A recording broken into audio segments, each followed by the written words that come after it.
The ornamental horticulture sector in the UK is currently worth more than £1 billion a year. £1 billion, an incredible figure, and a figure that has increased substantially over recent years. There are real tangible opportunities for growers in Wales to tap into this expanding market by supplying some of the many garden centres and wholesale nurseries across the country. In this film we'll explore one such case study.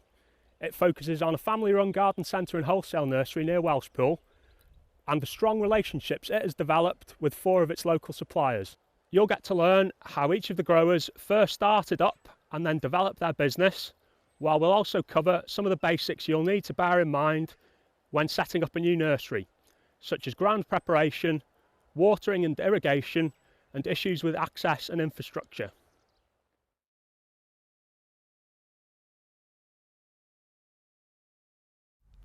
I'm Andy Joseph. Me and Kathy started Dingle Nurseries 43 years ago. The farm my parents ran was too small for 2 families, so they encouraged me to start a small nursery.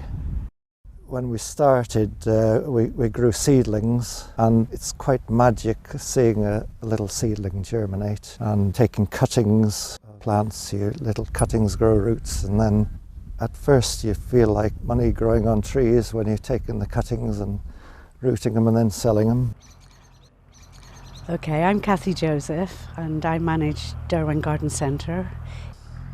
The garden centre came about because it was the ideal spot, I think, for selling plants retail, and we love to have local growers to grow plants for us. I'm Marcus King from Crimmin Nurseries at Welshpool. In the beginning we used to grow bedding plants in a polytunnel in my parents' garden, and then that spread to a couple of hanging baskets for the local pub, a few more for another hotel, and the business expanded from there really. And when they sold the house, we acquired this land and then expanded the business from there. And we acquired the greenhouse that we're stood in now. We've added on to this piece by piece over the years. My name's Gary Swain. I'm the owner of Four Crosses Nurseries in Four Crosses, Mid Wales. We started growing plants back in 1990. The reason I started growing plants was because it was my dad had a bit of spare ground, and since then it's expanded to what I've got today. I grew up at home at my dad's place for about 6-7 years, and we had the opportunity to buy some land, 10 acres of land down here. I took that and we started developing that site, and then another 6 acres came up next to that and we bought that after, and we've continued to develop the nursery since then.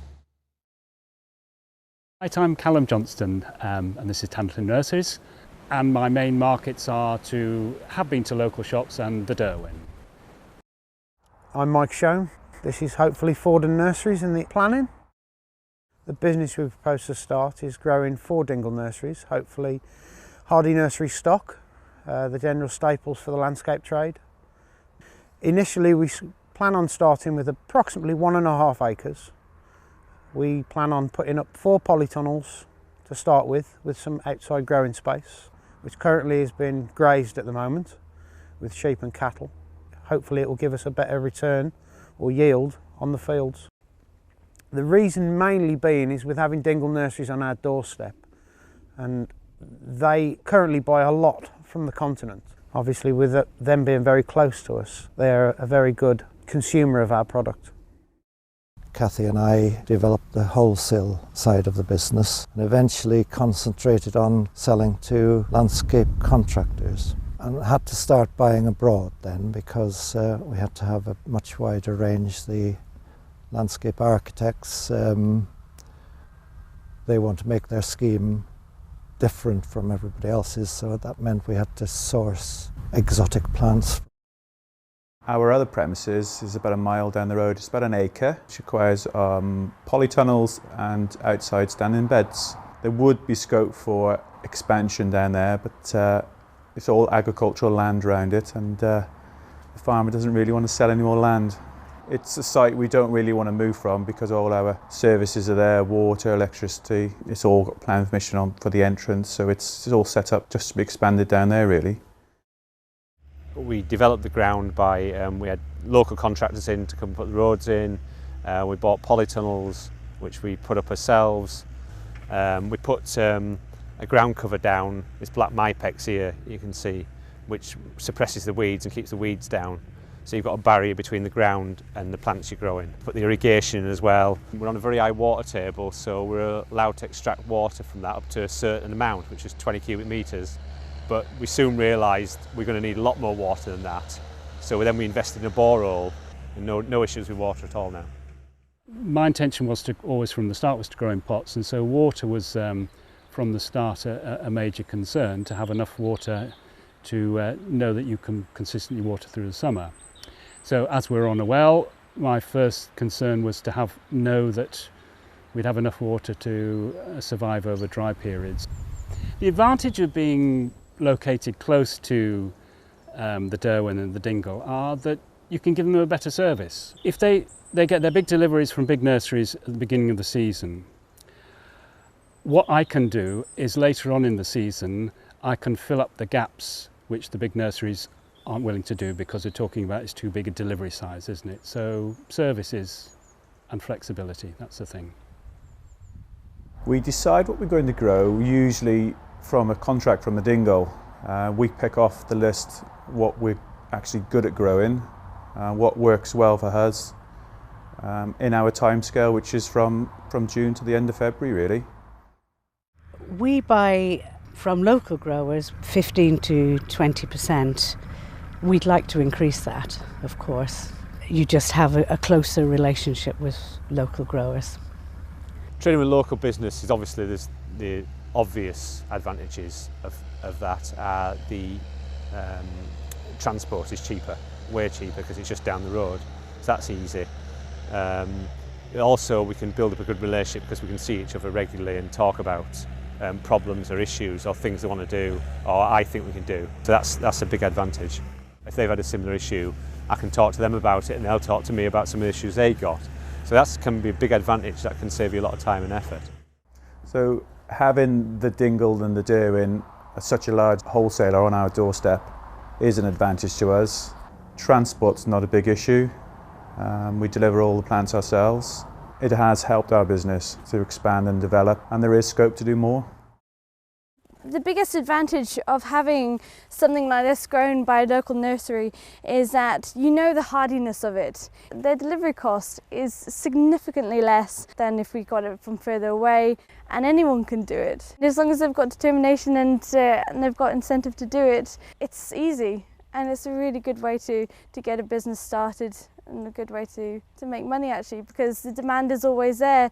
People are always going to have gardens and they'll always want to fill them up. You can't really beat it. I think the main thing is that we're 500, 600 feet up, and so people who buy plants that have emanated from us can know that they're hardy. I think the other advantage of not having plants bought in from a long distance is they can also be fairly sure that they're disease free. I like growing plants, I like being outside, it's an enjoyable way of life. The smallest viable nursery is probably about 2 acres. For one person that would be, and if they were employing somebody they'd have to add a bit more to that. By trial and error really we've learnt what grows around here and what conditions plants need, and that knowledge is really a big help to anybody who wanted to start a business here, and we're very keen to help people start growing because we feel it's a big advantage to us to have local people. If they've got the desire and the ambition, I think they can learn quite quickly what to do, especially farmers. They are already growing things all the time. We've found so far that they produce very good stock. If someone came to us saying they wanted to grow plants for us, well, we would talk about how much ground they've got, what sort of ground it is, where it is, how much time they were willing to give to the project, talk about numbers and go and see their ground. It would be well worth your while to get in touch with us and see if we can get our heads together and produce some good plants. Yeah, I tried trees, but I think you need to be on quite a big scale for trees.